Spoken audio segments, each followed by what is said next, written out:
Hey everybody, I'm glad to have you back. We're trying something a little different this time. It's Friday. In fact, this channel is going to have something new to it called Let Her Rip Friday over a pipe. Over a pipe.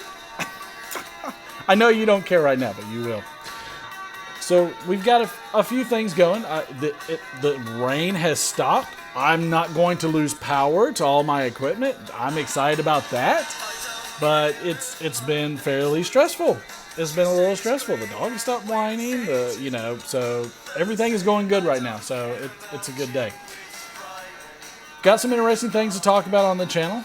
We're going to discuss certain things like what happened at my hotel this past week during a work trip. Let's see, what day was that? I think it was Saturday.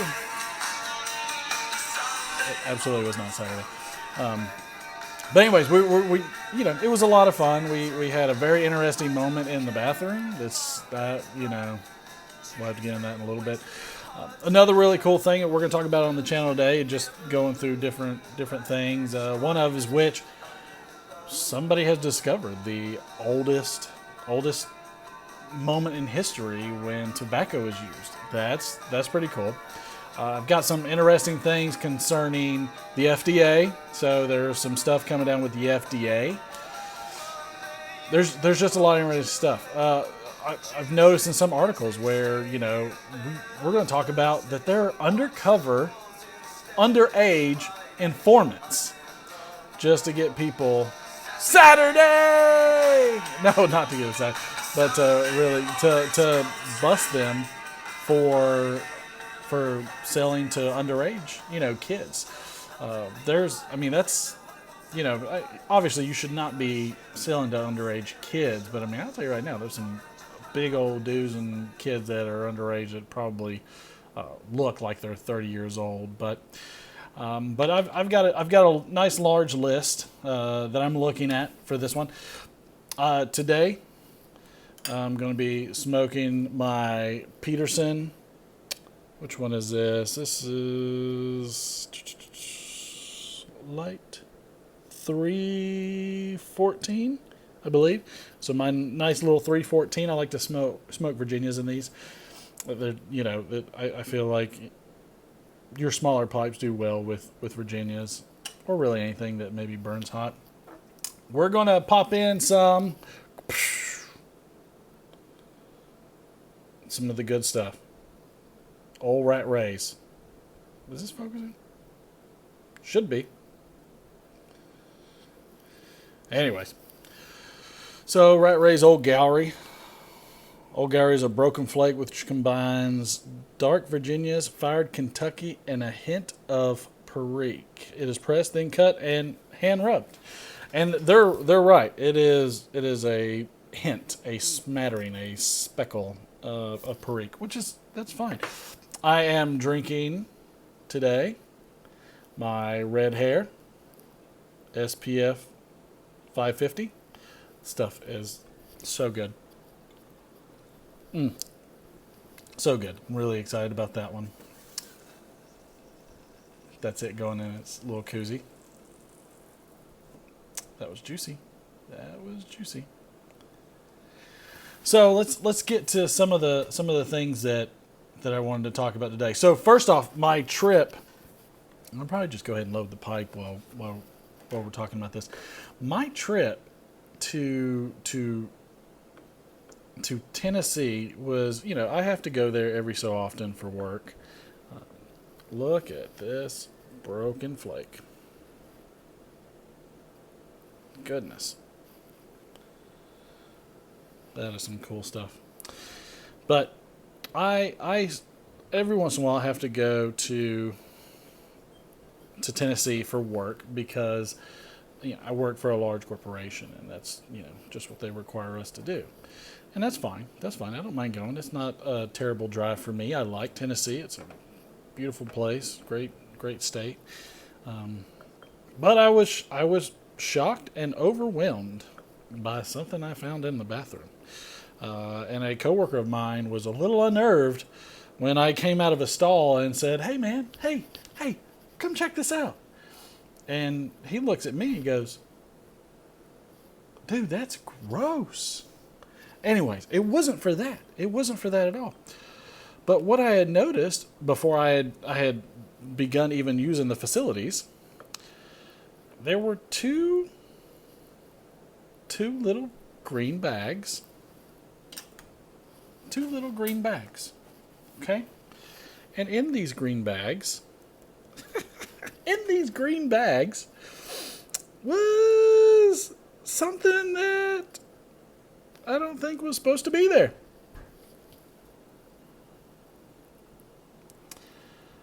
What is that? Now, could that be oregano? Maybe. I don't think so.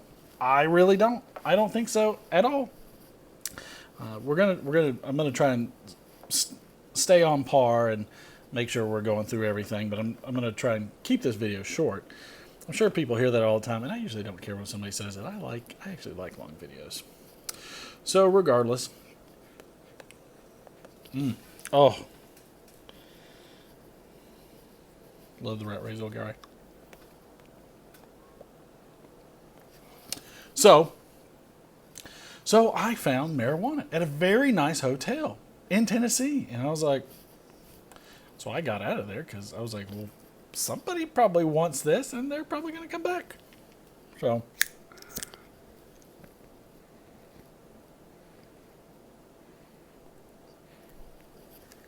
we'll see how this goes.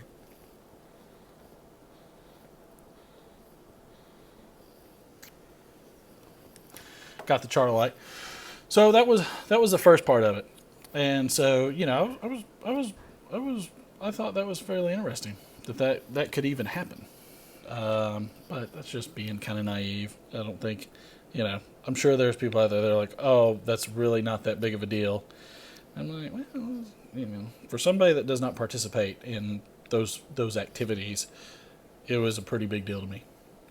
I was kind of shocked. So my buddy, was okay afterwards after he understood that I was not trying to. Anyways, my friend understood after that, my coworker. Then, once we came out of the bathroom, he then decides to tell everybody else that I work with, hey, guess what he found? Martin found some green in the bathroom. It just got really bad. Everything went downhill from there. All right, so something cool that I saw. They just recently, and I'll put this down here in the squid dangly, area below, that area.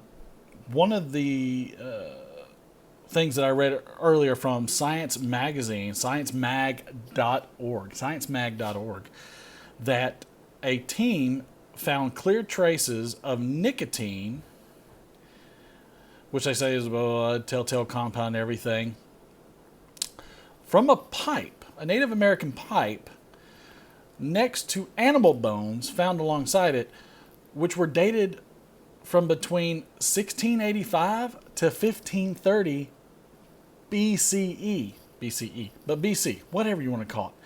So we're talking some Native Americans, and this by the way was found in Alabama. These Native Americans were growing and smoking tobacco 3,500 years ago. 3,500 years ago.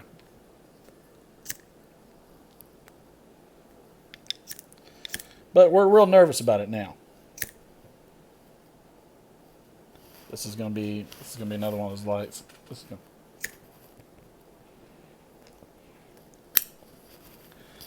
All right.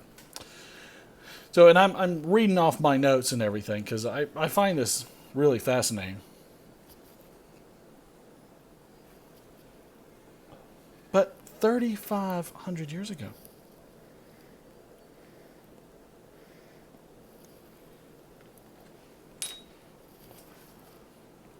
That's amazing to me. That is amazing that this is something that they found. Oh, the FDA is back on its warpath.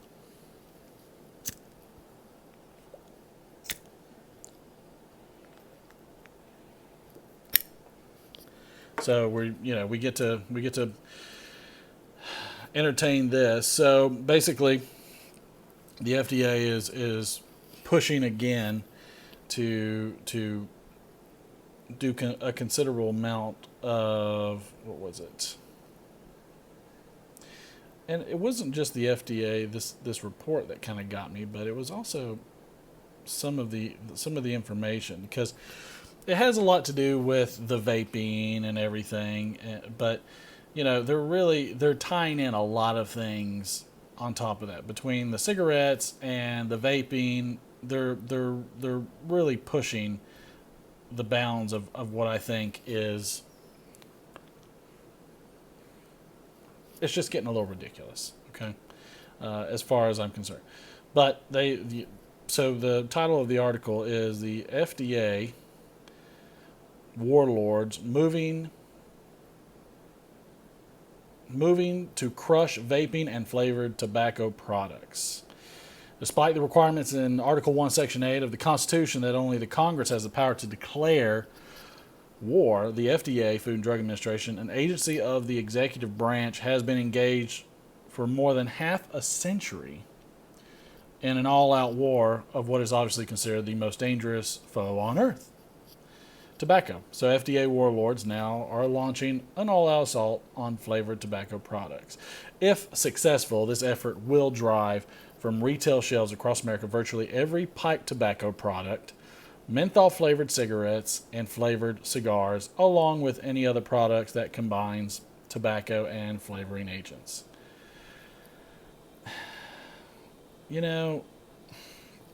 It's a bit distressing. That in and of itself is distressing. So, and I just read to you part of an article where we have had this for 3,500 years and it has not killed everybody off yet.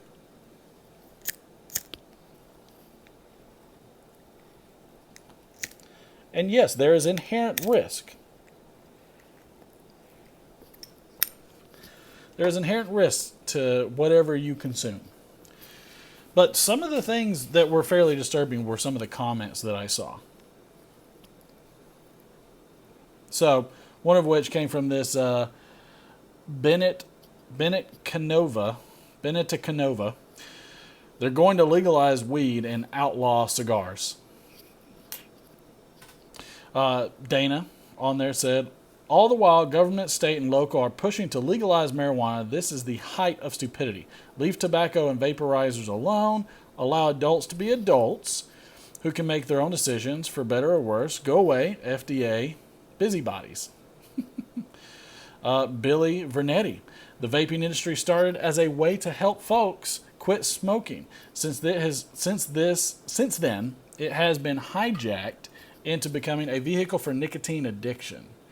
The objection I have is that they still hide behind harm reduction. So when asked about 14-year-olds making juuling, I'm not sure what that is, but juuling videos while in class, I probably need to look at that, they have nothing to say except to deny it's a problem at all or cite our constitutional rights. How about we regulate flavors first, then let the vaping industry show they can be responsible and act like harm reducers? Would that work?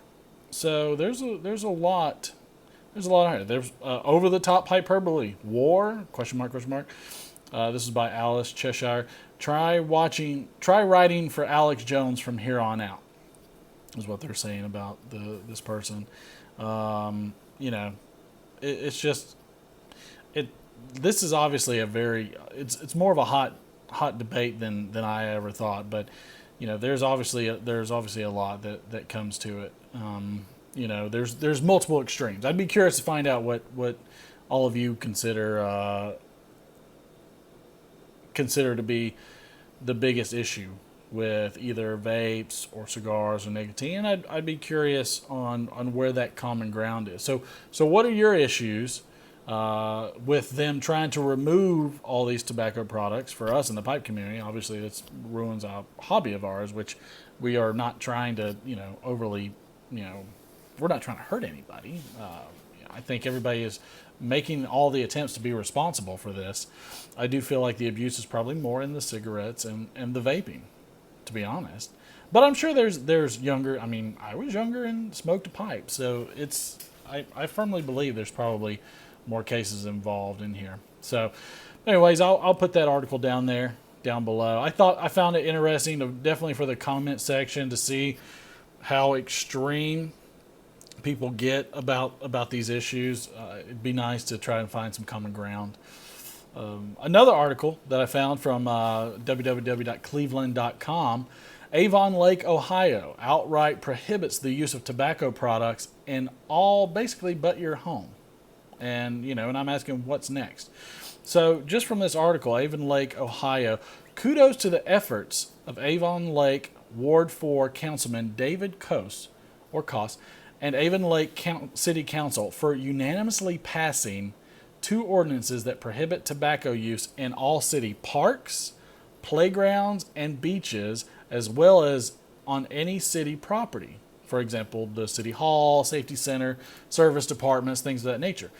And at some point, are you just not going to be able to smoke outside of your home? Maybe at some point you'll have to. Who knows? But here's another point on here. Council President Marty O'Donnell commented that the passage of these ordinances will create a healthy environment for the city, and also, this is the big part to me, will end up having a positive effect on insurance rates for employees who quit smoking. I'm pretty sure people are government employees, for the benefits. And I'm sure most people are working at jobs where there are benefits and still paying money towards that. But I found that the overwhelming majority of this almost might be financial, in terms of forcing people to quit smoking so that insurance rates come down. Conspiracy. Another one that I saw was this article that was showing all these different people getting busted for selling to underage kids. So the Chicago Niles, Illinois underage police informants. So a 72-year-old Glenview man from the 2100 block of Walnut Court was charged with the sale of tobacco to a minor at 12:33 p.m. Sunday, June 10th. 2 underage police informants.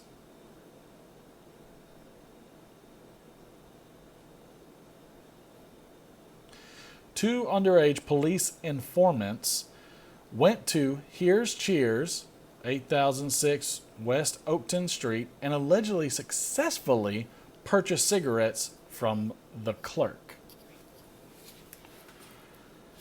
I mean, underage informants. Again, there's some 16, 17-year-olds that probably look like they're 30. And I get carded all the time.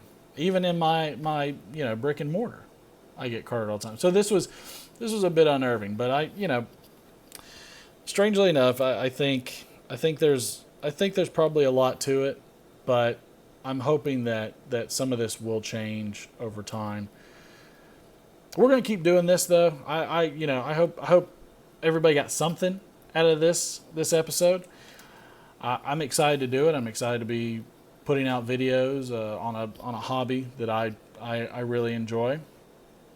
But until next time, this is Martin. I'm signing off. Thanks for stopping in.